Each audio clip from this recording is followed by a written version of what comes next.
let me tell you, there's a lot to prepare for.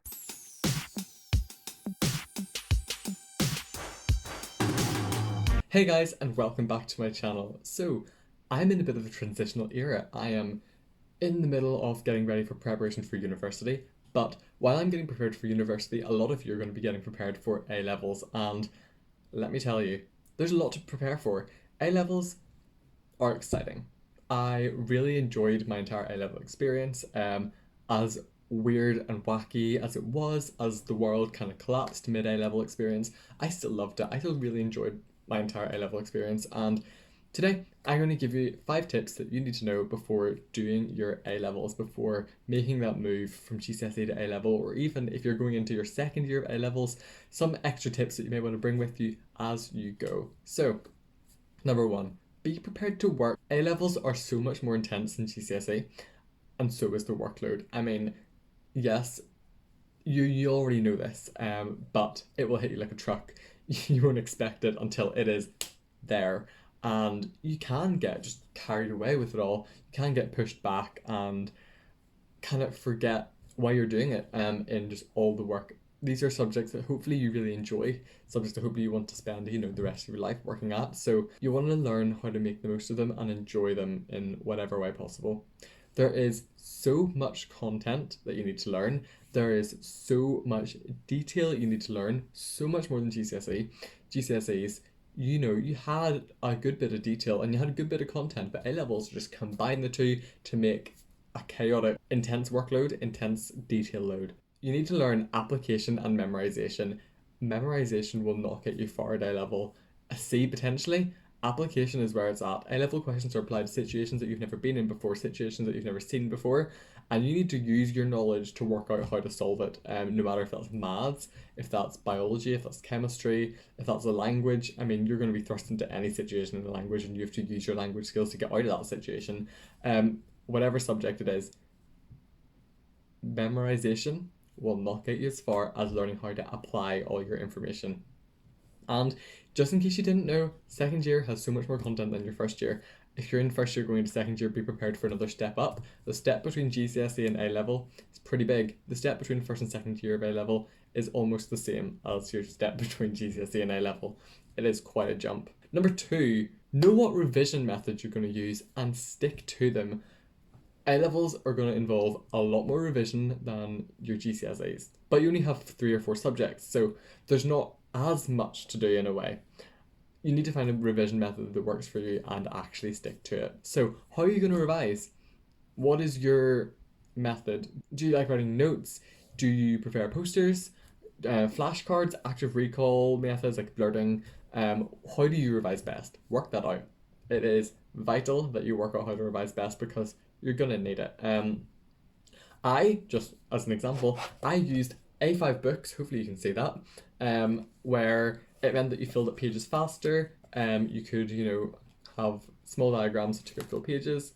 Let's turn to a random page in my biology notebook. Here we go. Yeah, you can see we were doing some immunity. I have diagrams drawn.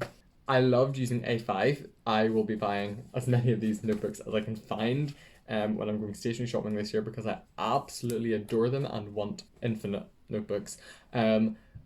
Those notebooks are great because you feel like you're writing faster, you feel like you're filling up pages more, you can kind of compartmentalize things a bit more because there's not as much room, and you can use different notebooks for different modules or different courses or different teachers or whatever you're doing.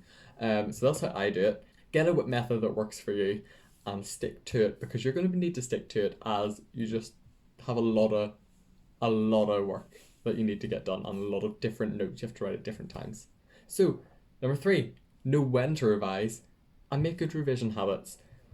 Judge as you go through the year how much work you need to do for each subject, how many days a week you need to be writing notes or doing whatever revision method you use.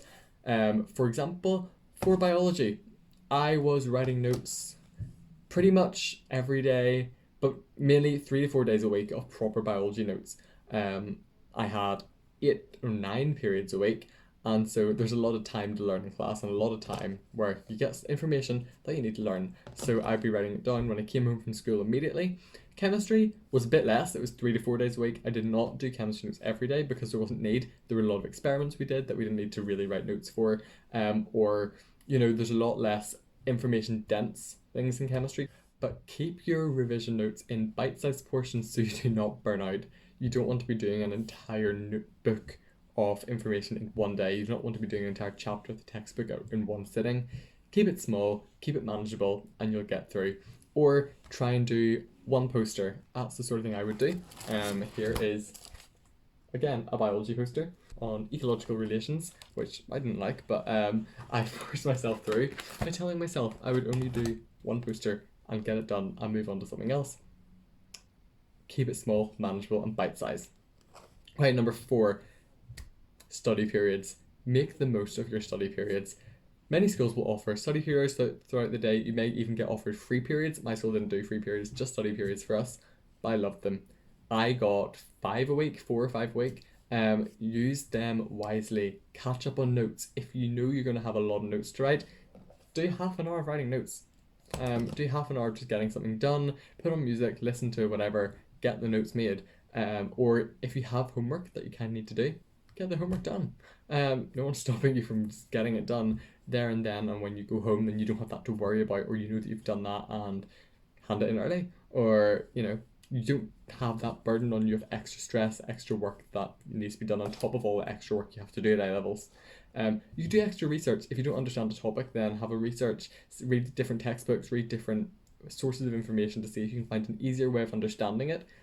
It's very, very, very useful for A levels. There were a couple of biology topics I didn't understand, which I then looked up on YouTube. You can find various different people explaining to you them, and yeah, I love just finding a bit of a different viewpoint to give me better understanding, and if I didn't know something, then I might find out a better way of understanding it. And number 5, rest.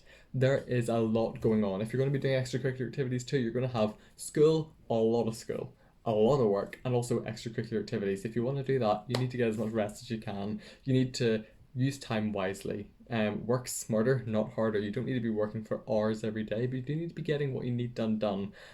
Make a good sleep schedule and stick to it. For the most of upper 6, I woke up at 6 and had a good morning routine. That kind of faded as we got to the end of the year, but so did everything really. But I would get up at the same time every day. I would know what I was doing in the mornings. If I wanted to get some work done, which only lasted the first part of the year, let me tell you, I would do that before the school day started. When I come home, I would get work done, and then I would have some me time where I was leaving time specifically for not doing work. And I think that's really important, just to compartmentalize when, you don't need to have a full day of work and then sleep, work, sleep. No, you can have work and then you can have time for yourself, even if it's an hour or two a day, that you know that you're not getting work done and you want to finish your work before so that you can enjoy whatever. And so that is all the time I have for today. If you have any other questions about starting A levels, then let me know in the comments down below. I might make a video on it, or I can just answer your questions there. If you did like this video, then don't forget to like, subscribe, leave a comment down below, do all that great stuff. But thank you all for watching, and I'll see you on the next one. Bye.